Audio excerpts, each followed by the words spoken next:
Hello tout le monde, j'espère que vous allez super bien. Aujourd'hui on se retrouve pour une nouvelle vidéo un petit peu spéciale. On est toujours dans le luxe mais on va parler investissement. Vous allez me dire mais investissement on n'est pas dans l'immobilier. Eh bien si, acheter des sacs de luxe peut parfois vous rapporter gros, voire très gros. Donc c'est parti.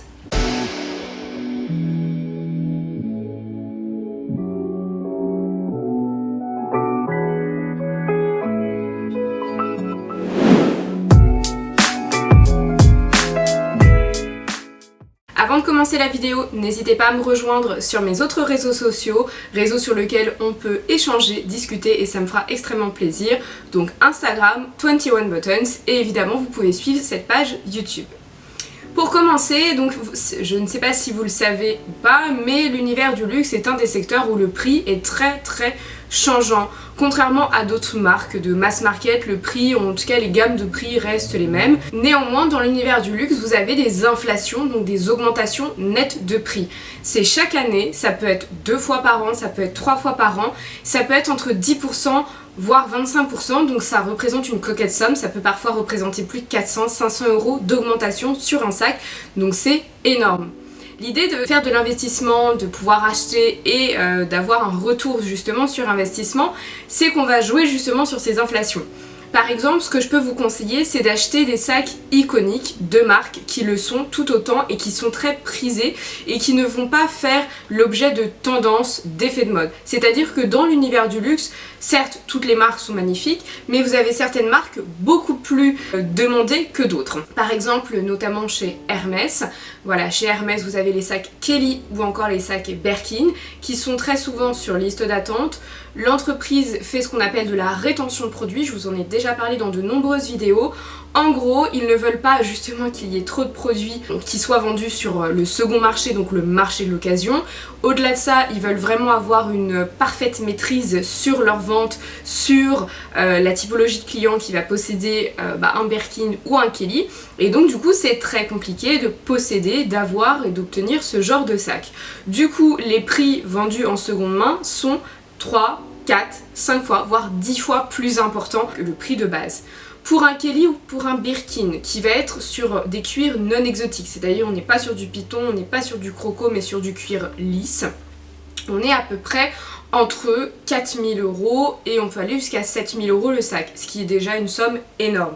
Sauf qu'en seconde main, vu que ces sacs sont très difficiles d'accès, vous pouvez les vendre à 15 000, 20 000, 25 000 €.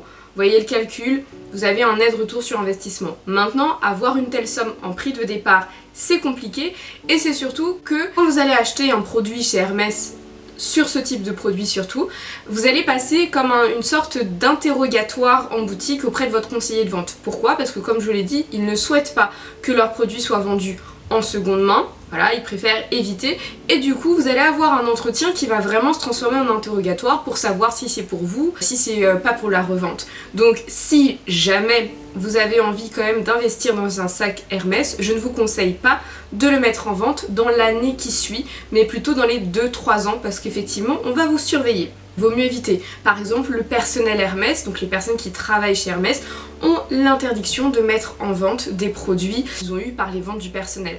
Donc vous voyez, on est quand même très surveillé. Concernant Chanel, donc Chanel a depuis pas mal d'années augmenté le prix de ses sacs et a envie justement d'avoir un peu les mêmes tarifs que Hermès, parce que Hermès c'est quand même la maison qui va avoir les sacs les plus chers, on peut avoir des sacs à 450 000 €, je vous laisse imaginer. Mais du coup voilà, Chanel veut en fait cette aura. Et du coup, ils ont augmenté 2 fois cette année leur prix de 25% à chaque fois. La première fois parce que c'est une augmentation qui est régulière chaque année. Et la deuxième fois, crise de Covid, ils ont emprunté de l'argent de banque.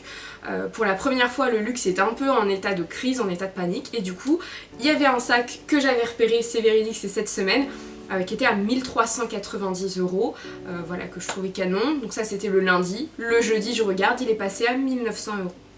Voilà, donc c'est très rapide. Donc là pareil, vous pouvez investir sur un Timeless, sur un Boy, sur un 255. Ce sont vraiment des sacs qui sont iconiques. Si possible, achetez-les plutôt dans des couleurs classiques parce que vous avez une saisonnalité, vous avez des tendances. Par exemple en ce moment c'est la tendance néon, c'est la tendance plastique, je veux dire transparent.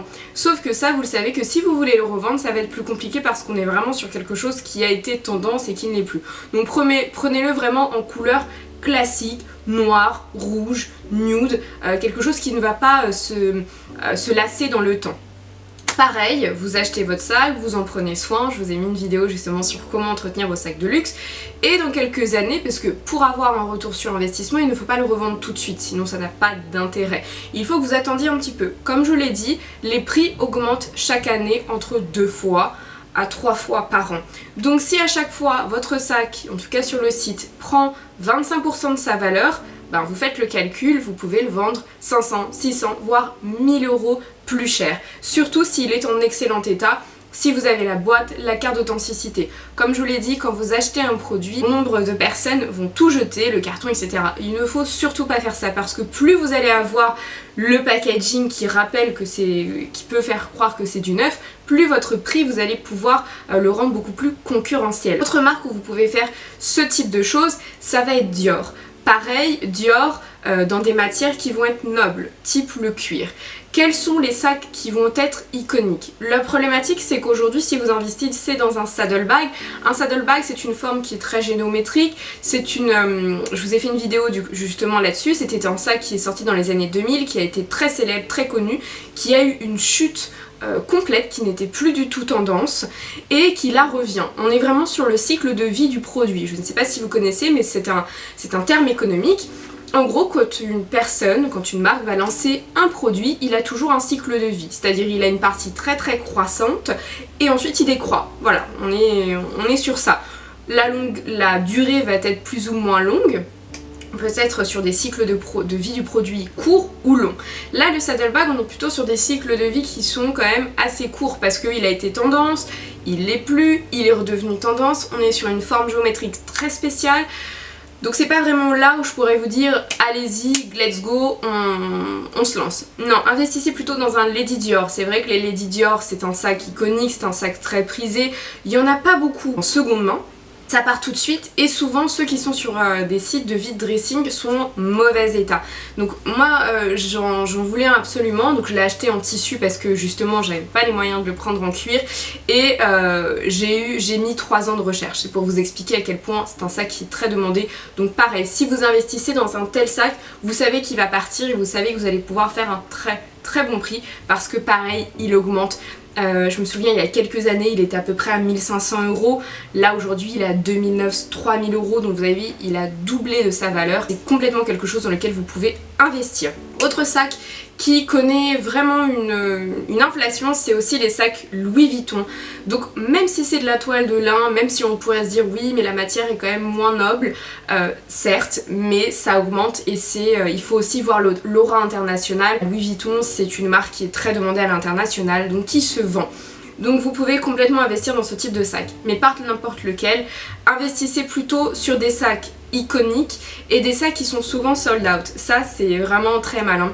Parce que vous avez le Nano Speedy, vous avez le Nano Noé, qui sont des sacs toujours sold out sur le site, très rares en boutique, mais voilà, si vous êtes déjà un client régulier, moi comme je vous l'ai dit, je voulais absolument le Nano Noé, vu que je suis une cliente régulière, je mets des gros guillemets parce que attention j'y vais pas tous les 4 matins, mais j'ai pu l'avoir en 48 heures. Je ne l'ai pas acheté parce que le prix avait augmenté et puis finalement en seconde main j'ai eu un meilleur plan pour un Nano Speedy.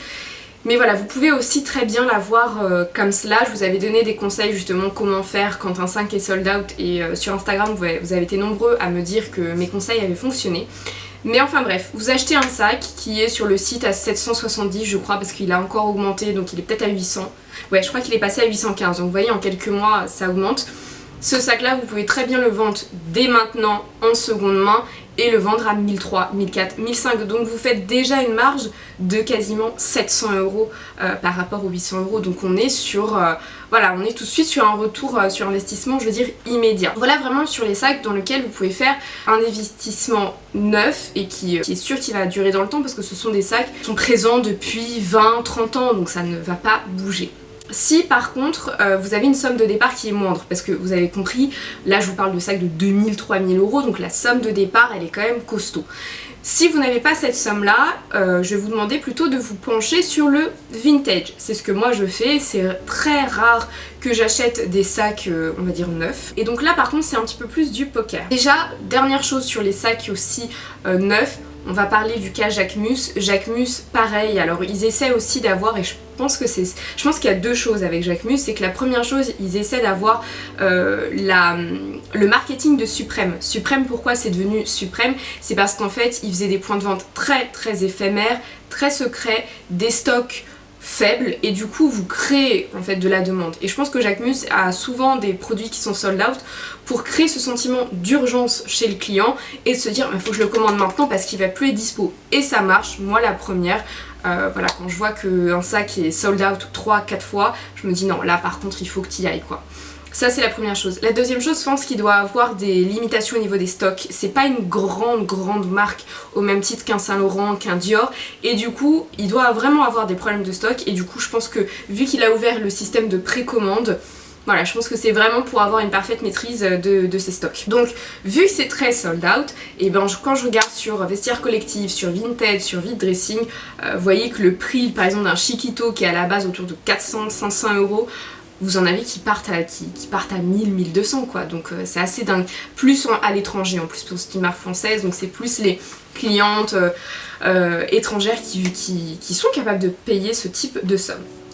Quand on retourne au vintage, donc là au vintage, soit vous pouvez effectivement acheter des sacs iconiques, hein, vous pouvez complètement le faire, par contre n'achetez pas des sacs iconiques en mauvais état, sauf si c'est quelque chose de réparable. Si par exemple vous voyez un sac, je dis une bêtise, 1255, magnifique, dans une couleur qui est intemporelle, mais vous voyez qu'il est un petit peu abîmé, vous prenez les screenshots des photos, vous allez voir un coordonné, et vous lui demandiez si ça c'est réparable. Si c'est réparable, vous négociez le prix, mais vraiment de façon importante, parce que vous avez la réparation derrière qui vous coûte à peu près 30-50 euros, donc dites-vous vous allez devoir payer ce prix en plus. Mais une fois qu'il est réparable, bah là vous pouvez évidemment doubler, tripler le prix. Et après pareil, vous attendez quelques temps et vous le mettez à un prix bien plus fort. Concernant, là on a parlé vraiment des sacs iconiques, des sacs intemporels, mais vous avez aussi ce système de poker, d'investir et de pas savoir si ça va fonctionner ou pas. C'est aussi d'investir dans des pièces de collection, des produits qui ne sont plus du tout commercialisés, qui sont anciens. Voilà, par exemple j'ai un sac Chanel qui a 30 ans, aujourd'hui est une pièce de collection que je pourrais vendre aux enchères. Quand je l'ai acheté à une dame qui ne savait pas tout cela et qui me l'a bradé, mais vraiment bradé. Donc n'hésitez pas aussi à choisir des pièces comme ça qui peuvent être très anciennes, en bon état, hein, parce que dès que c'est déchiré ça sert à rien, mais en bon état parce que vous pouvez très bien les vendre un jour aux enchères et le commissaire priseur vous donnera justement un indicatif de prix, donc vous savez que ça va partir, surtout que le vintage luxe est très demandé en ce moment. Ou alors un produit qui n'est pas trop de tendance en ce moment mais qui va revenir comme le saddle. Quand j'ai acheté ce saddle bag il y a quelques années, c'était pas du tout la tendance, c'était une forme voilà, qui n'était plus tendance, c'était obsolète. C'est vraiment celui qui date de l'époque Galliano, donc voilà, qui a quand même ouais, 12 ans, mais il est en parfait état, que j'ai acheté sur Vinted, je l'ai acheté à 200 euros.